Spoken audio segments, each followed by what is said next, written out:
ഫെമിനിസ്റ്റുകളെ കുറ്റം പറഞ്ഞ് ബബ്ബ കാണാൻ പോയ ആളാ. വായുമ്പോ തിരിക്കണണ്ട. എന്റെ ഒന്നും പറയാനില്ലേ? എന്റർടൈൻമെന്റ് എന്ന രീതിയിൽ പടം നമുക്ക് എന്റർടൈൻ ചെയ്തിരിക്കാം. തേങ്ങയുടെ മൂട്ടിലെ ലോജിക്കൊന്നുമില്ല. മാഡ്നസ്.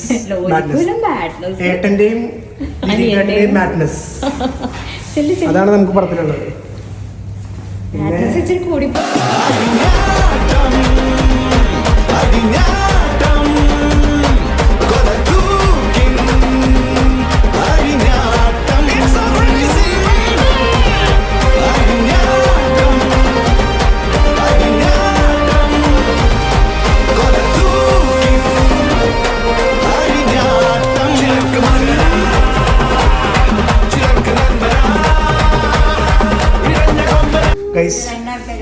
പപ്പട കഴിഞ്ഞാട്ടം കാണാൻ പിള്ളേർക്ക് യോഗമില്ല, കിടന്നുറങ്ങിപ്പോയി.